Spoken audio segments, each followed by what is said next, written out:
If you're a regular viewer of the U.S. Report, you know that one of the big meaning-of-life questions we try to answer every week is, just who the hell is running the show at 1600 Pennsylvania Avenue? Well, now we seem to be a little bit closer to an answer, because first things first, it is definitely not this guy.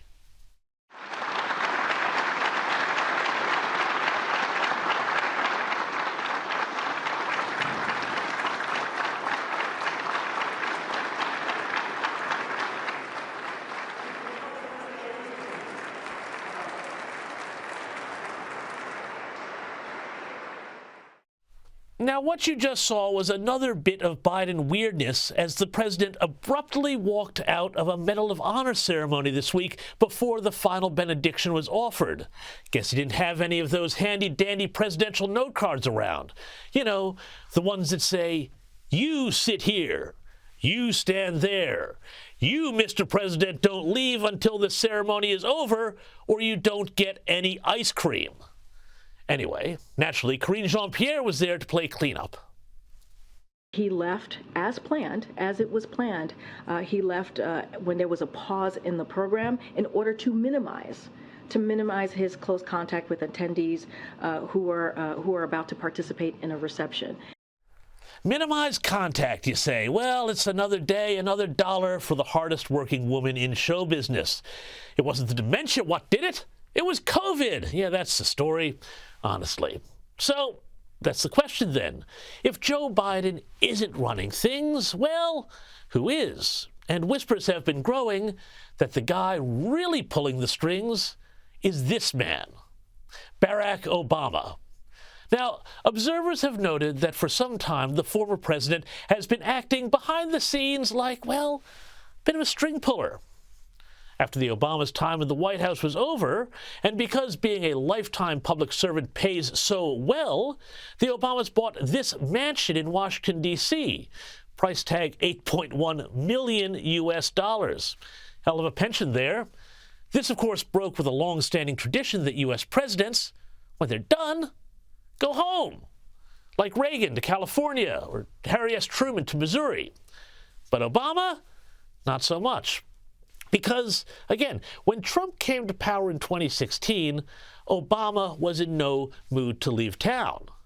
Remember, the effort to stop Trump through the bogus Russiagate hoax came straight out of the Obama White House and the Clinton campaign, which decided to paint the Republican as an agent of Moscow to nobble his chances of becoming president. Now, Hillary's campaign may have paid for the Steele dossier, but it was Barack Obama's CIA director, John Brennan, who in November and December of 2016 helped elevate Russiagate from a failed Clinton campaign ploy to a priority of the American national security apparatus.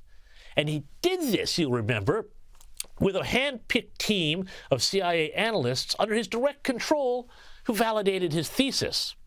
As biographer David Garrow said, quote, "If Brennan was the instrument, the person who signed the executive order that turned Brennan's thesis into a time bomb under Trump's desk was Barack Obama," unquote. And obviously, he wanted to be around to see it go off. Now, the effort to get rid of Trump ultimately wouldn't succeed until 2020, but of course, having an addled president like Joe Biden, who literally used COVID as an excuse to campaign from his basement, gave Obama all the more reason to hang around D.C. For one thing, he was able to put his people into the executive branch because, as they say in Washington, personnel is policy. That's another way of saying that who you appoint determines how you govern. And as a result, the Biden administration is still, quite consciously and by design, loaded with Obama appointees. Many people have called it a third Obama term. More than 60% of Biden's original official cabinet were Obama appointees. Former Obama-era Secretary of State John Kerry now uses his wife's private jet to fly around the globe to tell us all to eat less meat. Biden's Secretary of State Anthony Blinken got a promotion from deputy in the Obama era. National Security Advisor Jake Sullivan came out of Biden's office when Biden was Obama's VP. Acting Deputy Secretary of State Victoria Nuland, too, is an Obama-era retread, who was, of course, responsible for so many of the foreign policy failings in Eastern Europe that set the stage for Vladimir Putin's invasion of Ukraine. And on and on and on it goes. But it's not just foreign policy. The division, the chaos by design, these are all hallmarks of Obama-era liberalism, and they're being replayed today. And indeed, the whispers around the idea that Barack Obama is basically running the show grew even louder when this happened last year. Barack Obama showed up at the White House. Everyone fawned over him. And the president, the actual de jure president, if not the de facto one, well, he looked lost. Again, it's circumstantial evidence, but it points to where the real center of power is.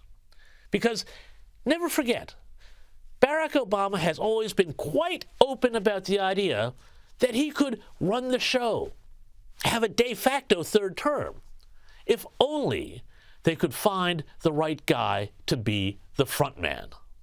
People would ask me, knowing what you know now, do you wish like you had a third term? And I used to say, you know what, if I could make an arrangement where I had a stand-in, a front man or front woman, and they had an earpiece in, and I was just in my basement in my sweats, looking through the stuff, and then I could sort of deliver the lines, but somebody else was doing all the talking and ceremony. Wow. I'd be fine with that.